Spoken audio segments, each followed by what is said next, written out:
My MIL pushed me down the stairs because I refused to name my baby after her. I was 7 months pregnant, standing at the top of my mother-in-law Diane's staircase when she cornered me about baby names. So, are you finally going to tell me what you're naming my granddaughter, or do I have to keep guessing?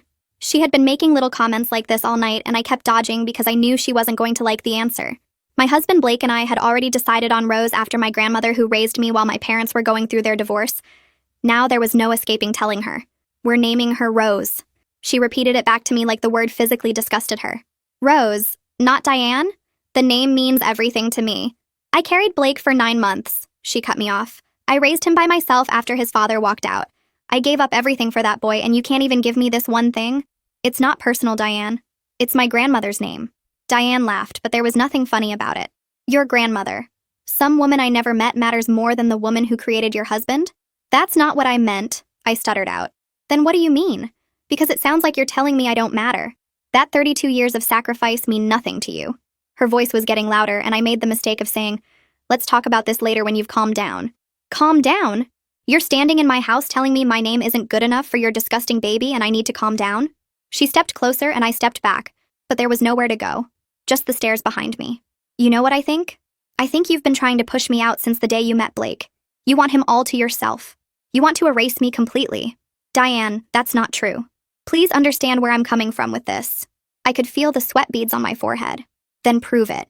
Change the name. Diane, you can't ask me to do that. Her eyes went cold in a way I'd never seen before. Wrong answer. Before I knew it, her hand was on my chest and she pushed me hard and I lost my balance and started falling. I grabbed at nothing. My hip cracked against the stairs and my arms wrapped around my belly because my brain could only scream one thing: protect the baby. When I hit the bottom, the wind left my body and I just lay there staring up at 40 frozen faces. Diane was still at the top with her arm extended, and for half a second I saw it. Satisfaction. Like she did exactly what she meant to do. Then it vanished and she came rushing down the stairs sobbing. Oh my God, she slipped. I tried to grab her. Someone called 911. Blake pushed through the crowd and dropped to his knees beside me. Baby, are you okay? Can you move? Is the baby okay? Diane was right behind him, wailing about how scared she was and how she tried to catch me and I couldn't take it anymore. She pushed me, Blake. She pushed me. The crying stopped. Diane stared at me with this wounded animal expression. Blake, do you hear this? Do you hear what she's accusing me of? She grabbed his arm and her voice went high and hysterical. I would never hurt my grandbaby. I tried to catch her. She's confused, Blake. She hit her head. She doesn't know what she's saying. Nobody said anything. Blake looked between us like he was watching his whole world split in half. Mom, just give her some space. Oh my gosh, how is this happening to me? She wailed as she went to sit down on the couch. The ambulance came. Blake rode with me, holding my hand the whole way. He kept asking if I was okay and telling me everything was going to be fine, but he had this look that told me he couldn't figure out which version of the story to believe. At the hospital, they hooked me up to monitors, and after what felt like forever, we got news that the baby was okay. I started crying so hard I couldn't breathe. Blake cried too. He kept whispering "thank God" over and over, and I thought, okay, now he believes me. Now he sees what his mom really is. But then he asked me what really happened up there. I told him again. He went quiet for a long time and my stomach started sinking. She was upset about the name, I know that. But she wouldn't physically hurt you? You probably lost your balance. Blake, she put her hand on my chest and she pushed me. He squeezed my hand like he was trying to comfort me through my own delusion. You're exhausted and you just went through something traumatic. Maybe your brain turned her reaching for you into something else. I could see it in his eyes. He needed this to not be true. He needed his mother to still be the person he thought she was. And I was so tired. The monitors kept beeping and my hip was throbbing and our daughter's heartbeat filled the room and I just wanted it all to stop. So I said maybe it happened fast. Maybe I wasn't totally sure what I felt. Blake's whole body relaxed and he kissed my forehead. Let's just focus on the baby being okay. I let him believe it because I didn't have the fight left in me to force him to see something he was desperate to unsee. That night, I lay awake in the hospital bed with my hand on my belly, replaying it over and over, her palm flat against my chest, the half second of nothing beneath my feet. I knew what I felt, and I knew Diane was at home right now, calling every family member, rehearsing her version until it sounded like the truth. By morning, the story would become something I couldn't recognize anymore. I had maybe 12 hours before her lie became the only thing anyone remembered. By the next morning, Diane's version had already spread. I woke up to 17 text messages from people I'd met maybe twice. Blake's aunt asking if I was feeling better after my fall. His cousin saying she heard I'd been struggling emotionally and hoped I was getting help. Another cousin saying Diane had called her at midnight crying about how worried she was about me and the baby. Not worried that she pushed me. Worried about me. Like I was the problem. I called Blake's aunt because I needed to hear exactly what Diane was saying. Oh, honey, she's just so worried about you. She told me you've been hormonal and erratic this whole pregnancy. That poor woman was sobbing on the phone saying she doesn't know what she did wrong. She said Blake's been struggling with your mood swings for months and she's been trying to support him through it. And then to be accused of something so horrible in her own home? She made a tisking sound. She asked me if I thought you were stable enough to be a mother. She's not trying to be cruel, sweetheart. She's genuinely scared for that baby. I couldn't feel my hands. She said that? That she's scared for my baby? She's just concerned, we all are. You know there's no shame in getting help. I hung up and immediately called my sister Val and rambled on. Listen, Marie, she said sternly when I finished.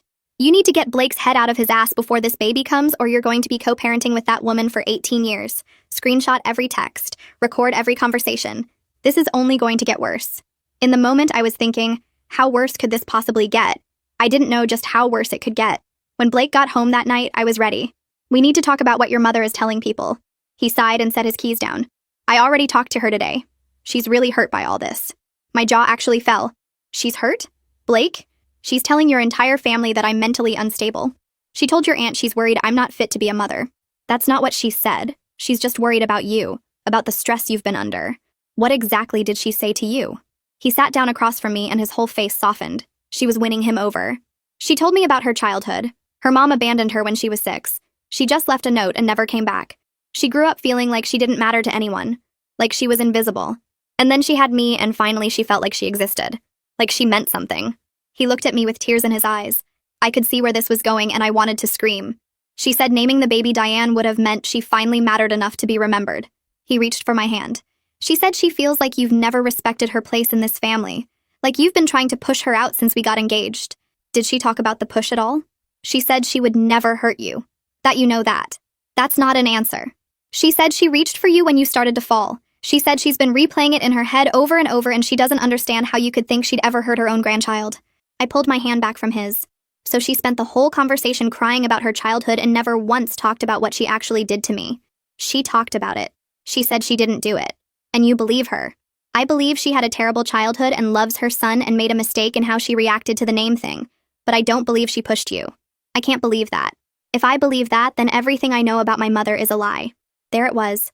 The truth underneath all of it. He couldn't believe me because believing me would break something inside him. And Diane knew that.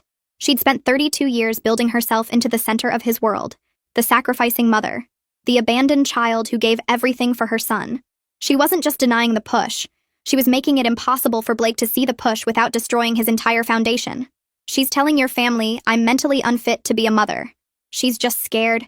She thinks you're going to take me away from her. The air left the room. You're defending the woman who almost took our daughter away from us. He stood up and grabbed his keys off the counter. I can't do this tonight. Diane was making a plan, but she had also made a mistake. She thought I'd keep the peace and let this go. What she didn't know was that something changed in me when I hit the bottom of those stairs. She wasn't dealing with the woman who married her son anymore. She was dealing with a mother. And I was done waiting for anyone to believe me. If I wanted the truth to come out, I was going to have to find it myself. Someone at her house saw something. Someone always sees something. Tomorrow I was going to start making calls. The next morning I started making calls. Blake's cousin Jan had been at the party, and she was the only one who hadn't texted me with fake concern or asking if I was getting help. So I figured I could trust her. I sent her a message asking if we could talk and she called me within 10 minutes. I was wondering when you'd reach out, she said. I wanted to say something, but I didn't know if you wanted to hear from anyone in the family right now. I need to know if anyone saw what happened at the stairs. She went quiet and I could hear her breathing. I didn't see the push, she finally said. I felt helpless at that. I didn't know how I was going to win this war. But then Jan spoke. But I saw her face right before you fell. Her expression, Marie. She stopped. She didn't look shocked when you went down. She looked satisfied, like she'd done exactly what she meant to do. Then it was gone, and she was rushing down crying. I actually felt relief at that because I saw it too. I wasn't crazy. Would you tell Blake that? She laughed bitterly. He won't believe me. None of them ever do. What do you mean? When I was 16, Diane told everyone I stole $200 from her purse at a family barbecue. I didn't take it, but she was so convincing, crying and shaking and saying she couldn't believe her own niece would do this to her. Jan's voice got tight. My parents believed her. They grounded me the whole summer and made me get a job to pay her back for money I never took. If she'd lied about Jan at 16, lying about me now was nothing to her. She probably still believes I took it to this day. Jan sighed heavily. She decides something happened, and then it becomes real to her. Doesn't matter what actually went down. I felt sick that a person like this was my mother-in-law and grandmother to my future daughter. When Blake got home, I showed him everything. Jan's text about the expression on Diane's face, the story about the money, the warning about her delusion. He read through it all twice, and his face changed in a way I hadn't seen before. Not defensive, not making excuses, shaken. He sat there staring at his phone like he was seeing his mother for the first time. I wanted to feel like I'd won something, but all I felt was scared.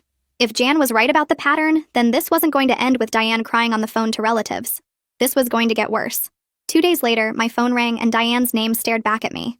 I don't know why I answered. Maybe I thought she was actually going to apologize. Maybe I just didn't want to give her another reason to call me difficult. She skipped the pleasantries altogether and said, "I know you've been talking to Jan." My jaw clenched. "I know you're digging around, trying to turn my own family against me. I'm just trying to get people to see the truth." "The truth?" She laughed. "The truth is that you fell down the stairs and decided to blame me because you've never liked me. You're trying to steal my son from me, and I won't let that happen." Then her voice got cold and dark. "I know things about postpartum depression, Marie. I know how to describe the symptoms. I know exactly what CPS looks for when they get a call about an unstable new mother." I couldn't move for a second. "Are you threatening me? I'm warning you. You want to keep playing this game? Keep asking questions. Keep turning people against me, and I will make sure you never have a moment alone with that baby." I could hear the smile on her face as she told me, "I'll call every agency, I'll talk to every doctor, I'll make sure everyone knows how erratic and paranoid you've been. Blake already told me about your mood swings, your crying, and your obsessive worrying." She hummed low. "It paints quite a picture, doesn't it?" My hands were shaking, but I didn't cower away. "Listen to me, Diane. If you ever threaten me or my daughter again, I'll make sure Blake hears every word you just said." She chuckled condescendingly. "Who do you think he's going to believe, sweetheart?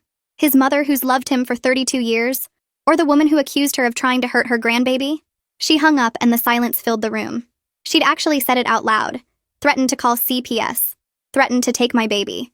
And she did it over the phone because she knew I couldn't prove it. No witnesses. No recording. Just her word against mine like always. And if she was already thinking about CPS, then she'd probably already started laying the groundwork. The question wasn't whether Diane was coming for my baby. It was how much of a head start she already had. And that thought terrified me. 2 weeks passed with nothing. No calls, no texts, no Diane showing up at my door with a new threat wrapped in a smile. The silence should have felt like relief, but it just made everything worse. I tried to focus on getting ready for the baby, washing the tiny clothes and folding them into the dresser we'd painted pink, setting up the crib and hanging the little mobile with the stars and moons that played a lullaby when you wound it up. Normal things, safe things, but every creak in the house made me flinch. Every time a car slowed down outside, I'd find myself at the window. Blake said maybe his mom was finally thinking about what she'd done, but I saw him checking his phone constantly, waiting for something he wouldn't admit he was waiting for. At my baby shower, Val made sure it was just my side of the family. No one from Blake's side. But the whole time I kept watching the door, expecting Diane to walk in with that calm smile that means she's about to detonate. Val caught me looking and squeezed my hand and told me things would be okay. I tried to smile, but my face wouldn't let me because I knew this wasn't over. Diane doesn't let things go. She doesn't forgive and she doesn't forget. She just waits. 3 weeks later, I was at my OB appointment, and something felt off the second I walked in. The receptionist, who usually smiled and asked how I was feeling, barely looked at me. She just checked me in and told me to wait without making eye contact. I sat in the waiting room with my hand on my belly trying to figure out what changed. Maybe she was having a bad day. Maybe I was being paranoid. But then I noticed one of the nurses glancing at me from behind the desk and looking away when I caught her. By the time they called my name, my stomach was in knots, and it had nothing to do with the baby. The appointment itself was fine. Baby was healthy, heartbeat strong, 2 to 3 weeks until my due date. But when we finished, my doctor asked if she could speak to me privately for a moment. She closed the door and sat down across from me with this careful expression on her face. "I need to tell you something and I want you to stay calm." My whole body went cold. "Is something wrong with the baby?" "No. The baby is perfect. This is about something else." She paused like she was choosing her words carefully. "We've received several calls over the past 2 weeks from someone claiming to be a concerned family member. They've been asking questions about your mental health history, whether you've shown signs of instability or paranoia during your pregnancy, whether you've had any psychiatric episodes." I couldn't breathe for a second. "What did you tell them?" "Nothing. We don't release patient information to anyone. But I wanted you to know because the calls have been persistent and specific. Whoever this is seems to be trying to build some kind of case. I knew exactly who it was. I didn't even have to guess. I need to put a password on my file. No information goes to anyone including family without that password." My doctor nodded. I was going to suggest the same thing. I'm also documenting these calls in your chart in case you need a record later. I thanked her and walked out of that office with my hands shaking. Diane wasn't just talking anymore. She was making moves.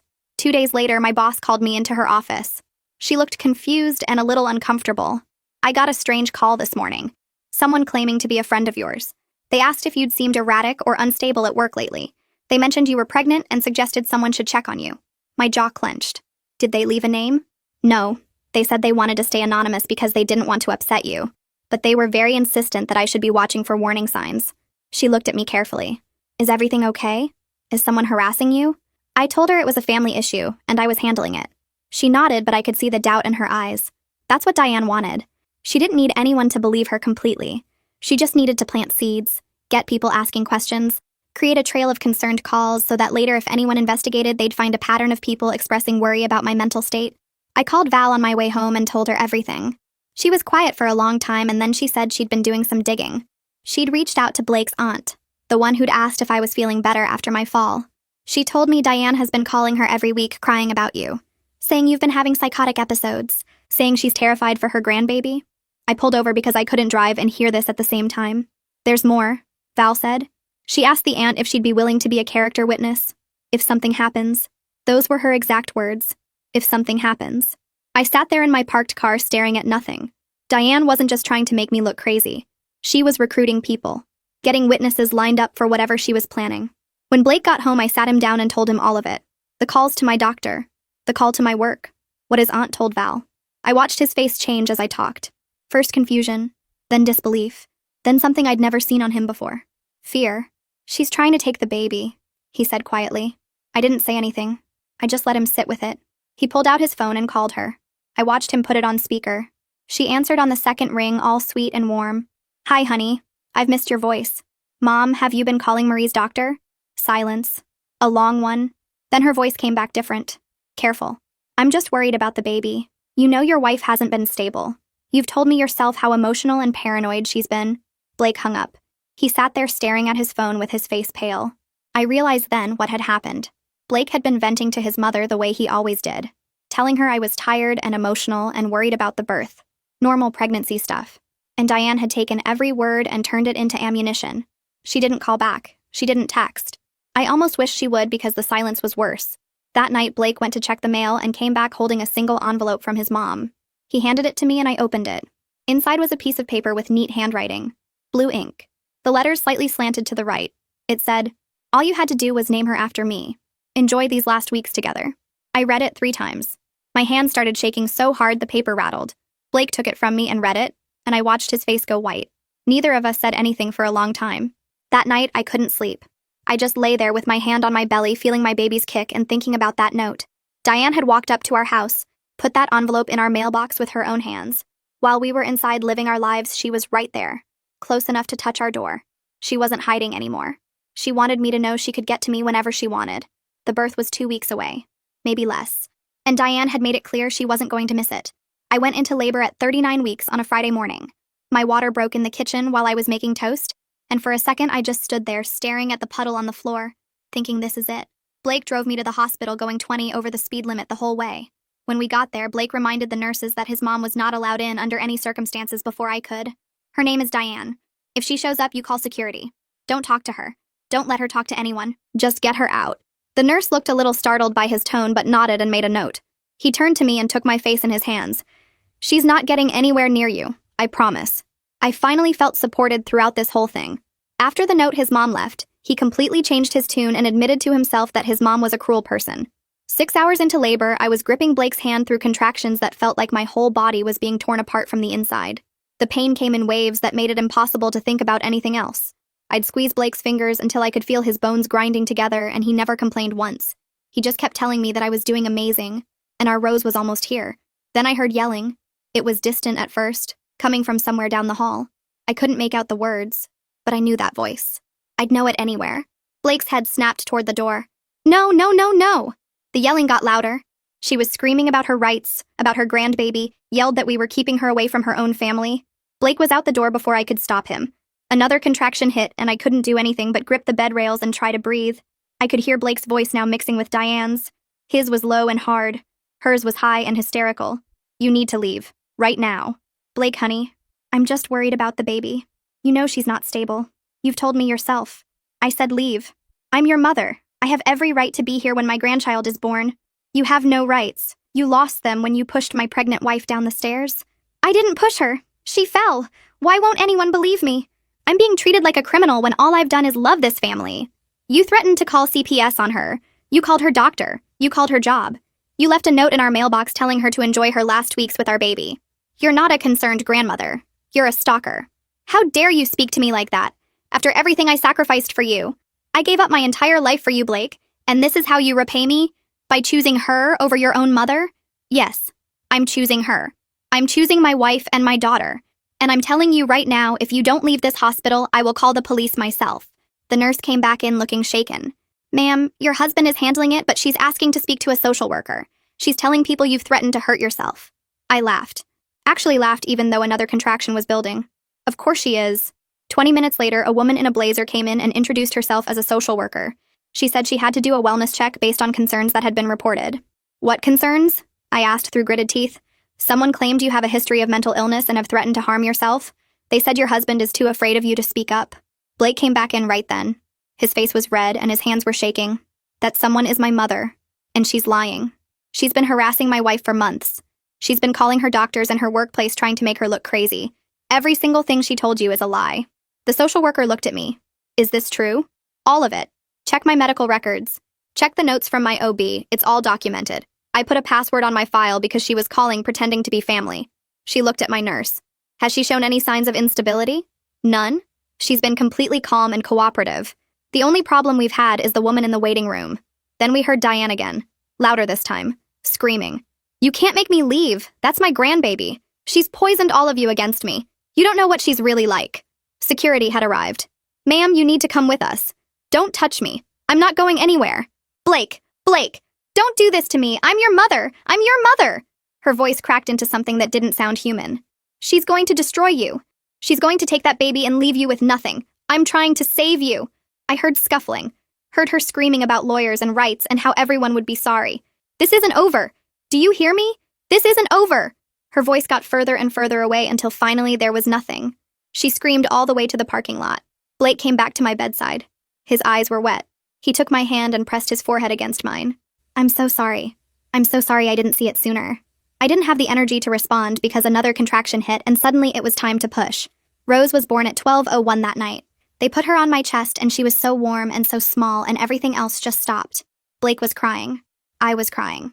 She had dark hair and tiny fingers, and when she opened her eyes and looked at me, I forgot Diane existed. I forgot the screaming and the threats and the months of fear. It was just us. Me and Blake and Rose. Our daughter. Named after my grandmother who raised me. The woman who made me feel like I mattered. Diane didn't get to take that. She didn't get to take anything. Not anymore. Blake and I filed a restraining order 3 days later.